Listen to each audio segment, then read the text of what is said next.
Okay, in my previous videos, I had posted about, you should know your rate per hour. Means, what is your rate per hour? And, for an employee, for a person who gets a salary, they normally negotiate, I want a monthly salary of $1,000 or $3,000. But actually, I'll tell you, it's a very manipulative system. Because especially in the Middle East or in India and Asian countries, they'll say, okay, your salary per month is, let's say, $1,000. Okay. Now, what happens is the agreed format is you work 8 hours a day with 1 hour break. You work 5 days a week, and 5 days a week or 6 days a week and taken off. But now what the problem is, work never finishes within 8 hours or 7 hours. And majority of the companies, what they do is they expect you to stay in the office until work is complete. I mean, how many employees do you know who work exactly on time they come and exactly they leave? Unless, of course, it's a timed shift. But in the Middle East, it can be banking, it can be sales, it can be marketing, graphic designing, especially tough jobs like engineering, where they get the Asian guys. They make them work for minimum 12 hours. And some of them just sit in the office and warm their ass. And then, how they manipulate you, they tell you, oh, a special project has come. This project is critical. It has to go on time.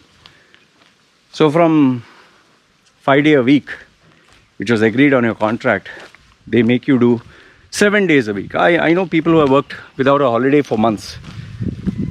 So that is why when you calculate what is your actual salary, when you divide it by the number of hours, what you agreed versus what they are charging you, there's a massive discrepancy.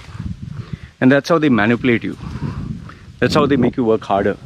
That's how they give you more work. Because work in the office never ends.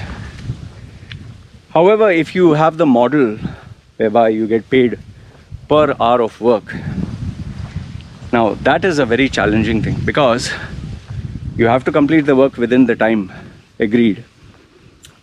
And secondly, they will also be on the edge not to give extra work, unless, of course, you have agreed for 3 hours, you finish it in 2 hours, then the difference, okay, you can either do something more or give the money back, or I owe you. So I, from a very early stage, I was to ask myself, what is the use of being in the office for unending number of hours? People pride themselves of literally being in the office and wasting time, when there is more to life than work. So that is where the concept of pay per hour. You make me work for 1 hour, this is my rate. And it makes it competitive. If you're good, you can charge more. If you're average, you charge average. And if you're a newbie or whatever, if you're not good, you charge less.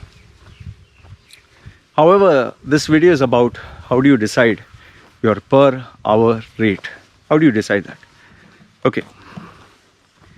I'll give you my personal example, my own story, which will give you an idea on how you can decide a per hour rate. And this is very useful. It's a matter of survival. If you give too high, you cannot survive. If you give too low, you forget survive. You'll not be able to make ends meet. Too high and nobody wants you. Okay, so what is it? The benefit, I'll not focus much on the benefits, pros and cons, and that is another video. But the benefit is, it forces you to give more value, earn more per hour, and then you have the whole day free in your hands, or you can choose to work more. You can earn more. Okay. Drawback is only, there's no guaranteed income. you're left in a limbo. Okay, so that's just in a nutshell. So now the story, how did I know my per hour rate? See, if you check my 2011 Loy Macedo's suicide video, it's restricted by the way, you'll know that in 2011 I had nothing, no money, I didn't have anything, I was zero. So when I came back to the UAE, through contacts and connections, came back, I was without a job, I was without any customers, starting from zero. I was staying with my girlfriend was helping me out. She's something that I'll never forget. But as I was sitting in the room of the apartment, obviously I was thinking, now what do I do? How do I earn money? Where do I go? So the first thing what I thought to myself is, okay, fine. What are the skills I have? I jotted down what are the skills I have. And the second, in an Excel sheet, I put, okay, these are the skills. The second one, in the second tab, I put, okay, what are the demands of the market? What does the market want? Now I can have, let's say, I'm good at singing, but if nobody wants to hear me sing, it's a useless skill. So the first is you should know yourself. What are the skills you have? It can be graphic designing, coding, website development, sales, consulting, coaching, whatever it is, just put it down. Fine. Okay. Even mowing the lawn or keeping the house in place or babysitting, anything that helps you get money is a skill. Fine. Then the other side is, what does the market want? What do you think? For that, you have to identify your target market. Is your target market online, offline? Is it in your building, in your area, outside? Is it men or women? Is it young or old? Is it rich or poor? You have to clearly identify these. Now, after this, you found out who's your target market, who are the people, what are the skills you offer. Now you have to match them. In my case, I'd put many. Public speaking, I was a public speaker for many years. I knew a little bit of bodybuilding. I was big, I could train people bodybuilding. I was into events. I knew a little bit of DJing, but I didn't have the equipment. I could do a little bit of consulting. I could do events where I could take the role of coordinator, anchor, stage man, put down the few skills. Now, obviously, I didn't know what was the rate. Now, there are a couple of ways you can go about. Either you can ask, check with your competitors or check people in the market, how much is for a DJ? How much is it for babysitting? How much is it for teaching maths or whatever, teaching tuitions? Find out what is the rate. So you get an approximate idea. In my case, I had the approximate idea, like, say, $30 per hour or whatever.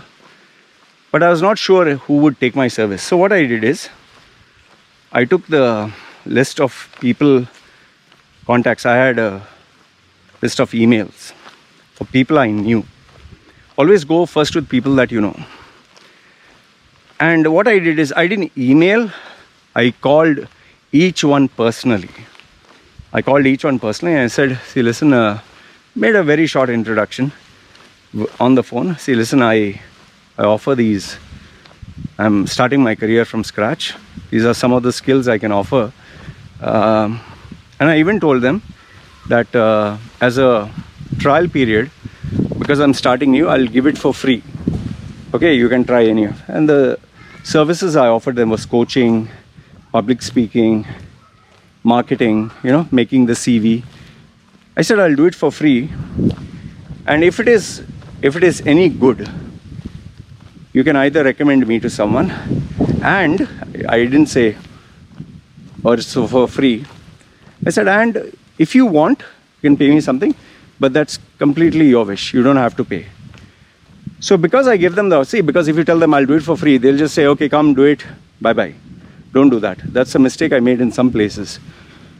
So tell them to introduce you to someone or give you something as compensation, anything. There are people who will be understanding and say, fine Lloyd, do my CV, I'll pay you. Give me an idea how much. Just tell them, what do you think I deserve? Anything. I'll not feel angry even if you give me $5, $10. Give them a figure. So at least the ball is rolling, right? And see, the reason why I tell you not to charge more, if you charge more, they'll feel uncomfortable. And then they'll say yes, but they'll never take your service. They'll withdraw. And then the worst thing is, if you do a service and your job is not good, they will never recommend you to anyone. And it becomes embarrassing. It might even spoil the relationship. So the reason for the cheapest throwaway price is so that after you finish, you ask them for feedback. So make sure after you do something for people who are close to you, tell them, I need 3 things from you. One is feedback, how did I do, and areas to improve. Second one, if you can give me another person who I can give for free, it's not mandatory. And third one, if you feel there was something of value, you're free to give me whatever you want as support, but that's totally free. So I know it might be embarrassing for some of you, you have never done it. You might say, Loy, how can I do this, man? How can I take $1, $5? Especially people who are used to earning big salaries. That is why people make fun of me when I say donate to the channel, $1, $5. They say, oh, beggar. You don't know the power of collecting $1 every day. You do not know the power of savings. It's drop by drop that it becomes big. Why do you think so many content creators who have millions of followers, they say, my Patreon account, just donate $1, $5. If 1 million people donate $1, it becomes a million. A salaried person would never know this. Okay. Now remember, whatever you do, you must have records. You must have numbers, others you don't know what you're doing. Like for example, this week, how many clients you got? How much did they pay you on an average? How many did they recommend? When you have in writing and when you have an Excel sheet, you have a reference point. Okay, I did 3 clients this week. My target is 4 clients next week. Or I did 5 clients this week and they all paid me $1. My goal is 5 clients next week, $2. So when you have numbers, you know what to challenge yourself on. Okay. Remember, this is all, it's not technical, but it comes down to pure maths, because end of the day, money is, you have to count. There are times I also used to calculate how much time did it take. Okay, this customer who is in Ajman, I had to travel 2 hours. This customer in Dubai, I had to travel 1 hour. This customer below my building, no travel time. So you have to factor in time also. So clients who are far off, if I had to go personally, the charges would be more. So, it's a learning process. Now, after you keep the Excel sheet, after you did it for 1 week, then comes, you should take the data of a month, merge it together, and then have a look at it. Have a look at the summary. How much was the money you made in this month? Okay, you made $30, example. How many clients? Let's say 5 clients or 10 clients. So if it is $30, you made 5 clients, each client $6. Or you had 1 client every day, you made $30. Now the challenge comes to increase the price. This is where you have to ask yourself, okay, I gave the client a $5 service. What can I do to charge the client $10? You have to always ask this question, what can I do to charge more? How do I charge more? So what I used to do those days, I used to go back to my clients, the same, and I used to tell them, see, listen, I gave you a service, you paid me this. What do you think I should do to give you more value? I didn't ask them, what should I do so you'll pay me more money, more value? So they'll tell you a list of things. If you're close to them, say, be explicit. If they're elder than you, you paid me $5. what could I have done so as to charge more? And say, the reason I'm asking is because I want to be paid more. So they'll tell, see, Loy, listen, what you offered me this much, but if you were to give me this with this, I wouldn't mind paying you more. So always experiment and see. And remember, there's no right and wrong answer. There's only feedback. Now, initially when I started, I did this free. See, one thing, if you're coaching or consulting, this is a very good strategy to adopt. When I used to coach and consult people initially, I didn't have any experience. I didn't know how to coach. I didn't know what to say. I didn't know how to dress. I didn't know whether to meet them, my place, their place, the coffee shop, in an office. So all these questions were there. So what I did is, I decided I'll do coaching for free. Okay, I chose 10 clients and I told them I'll give you coaching for 1 hour for free. Okay, so naturally I told them I just need 100% of your attention. It's just a demo, and after the coaching is over, you can give me feedback. And I told them, see, this coaching is normally like they charge $100 or something, but I want to do it free for you. So I just want your feedback. So get 10 people who are close to you, practice, and it's recommended you take a video of yourself. If they are not comfortable, take a video for you, but don't tell them that it's only for your purpose. So when you watch the video, you'll get data. When you coach, you'll have the experience. And after the coaching session is over, 1 hour, then say, okay, I need feedback. And ask them, what are the 3 things I did very well? So they'll give 3, tell them to be specific. Don't just say, oh, you are amazing. No, what was amazing? What specifically? The way I was sitting, the way I was looking, the way I was listening to you, fine. Then ask them, what are the 3 things you think I didn't do well? They'll give you a couple of things. Oh, Loy, I didn't like this. Or you can even rephrase it as, what do you think I could have done better? Okay. And then, you get feedback. So when you have 10 people, again, Excel sheet, write it down, 10 things, and find out where you can get better. Okay? So that's the next part. Now, after I got the feedback from people on the coaching bit, and then the last question, after I did 2 or 3 sessions, so they got some experience. Then the last thing I asked them is, how much do you think you would have been willing to pay this? I'm not going to charge you, but how much do you think this would be worth? So each one will give you a figure. So I think $10 would be fine per hour, $20. Whatever the figure they give you, take it. Because this is what they would be comfortable to pay. And then obviously from there, you start experimenting by finding people who would be willing to pay you half that amount.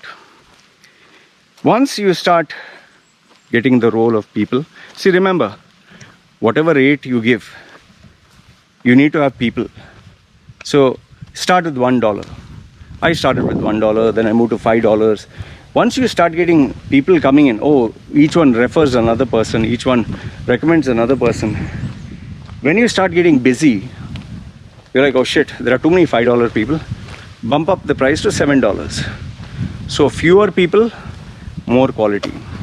See, remember, there are 2 ways of doing business. Either you get $1, 1 million clients, or 1 client who pays you 1 million, or 10 clients who pay you 100,000, or 2 clients who pay you $500,000. You have to do the math. In my case, I decided early on, I would have lesser number of customers and I'd offer them a premium service. The only change came is when there were down months, there were not many people who were willing to pay me premium amounts. So I made an affordable price. But remember, don't have a pricing clash or product. Like for example, if the price of Eva water is, let's say, $5, and you say, okay, you can't afford, Eva water is $1, and people say, why the fuck are you asking me $5? So you have to have different slabs. Now, see, once you start getting many clients, again, Excel sheet, keep an Excel sheet. This month, how many clients paid me $5? How many clients paid me $10? How many clients paid me $20? you'd have a data sheet. You'd have their age, you'd have their gender, you'd have their location. Then through these numbers, you can decide, this is a 80-20 principle. 80% of my revenue came from 20% of these clients. So then what happens is, you are able to identify who to target. And then you build your pricing. For me, I was able to build my pricing that way. $5, then move to $10, 20, 50, slowly became 100. As I started to get fewer clients, but better clients. And that is why, you know, from where I started $5 to charging today $207. From charging like coaching a program, which was started at $100, today I charge $10,000. It has come through this Excel sheet of doing step by step. Okay. One last tip I'll give you. When you go to Fiverr, Fiverr is a freelance website. There are 3 service rates that they ask you to give. One is like, you know, simple word, bronze package, silver package, gold package. And there they ask you what is, like, it should be, you know, different terms they have. They have basic package, you know, advanced package or premium package. So the basic package should be such a rate that a person would never think twice. Like for me, it's a very simple thing. I have my minimum rate for 15 minutes, because some people say, Loy, $207 too expensive. Fine. Here's my 15 minutes rate. If a person's not willing to pay that 15-minute rate, the most minimum, it's not worth it. In fact, I have rates for one question. One question, pay me this much, I'll type out the answer and give you. So you need to know the minimum rate. It should be a rate where if that guy cannot afford it, he's not your client. There are people who say, Loy, I can give you only $5, $10. It's not worth it. Okay, $10 you want one line or one opinion, fine. But if you want 1 hour of my time and you're only going to pay me $10, I have had people who are asking for a CV for a director level, $15,000, $20,000. Loy, I don't have money, I can't pay you even 100. I don't need you. Fuck off. Because the amount of work that is involved will take months. I don't care for all this. So have the first step. First step should be, it can be $1, it can be $5, whatever, for them to experience your service. I used to have the $1 experience package. So $1, few minutes, so they would know what they're getting into. But it would stop at the time. Then the next step would be $10. And then the premium would be 100. So each one you have to define. What do you get at 1? What do you get at 10? What do you get at 100? One should be where they don't think even for a second, and they say yes. 10 should be, yeah, it should be, it shouldn't be a pinch. But 100, if they want your best, they have to pay the best. So that is what, have 3 tiers. I have 3 tiers for the guy who cannot afford. I have 3 tiers for an average customer. I have 3 tiers for a premium customer. So 9 slots, each one, it comes with experience. Now maybe there are questions, Aloy, how do I charge payment? Do I take money before? Do I take money after? Do I take in advance? If you're interested, I'll make that in another video, because that in itself is quite a lot of things. Do you take money in advance? Do you take money part payment? Do you take it later? Do you take checks? Do you take post-dated? Do you agree for a discount? These are all things that I'll say in another video. So anyway, this I wanted to focus only on your rates. And remember, I started off at the range of $1 to $5. $5 I told them. But even if they give me 1, I was happy. To having a premium package of $100,000. So I know you might be like, who the fuck would pay that? If someone can pay Donald Trump $1 million just to fucking give some speech on Zoom or Skype, 100,000 he gives for 1 hour. 100,000, I know what I'm offering.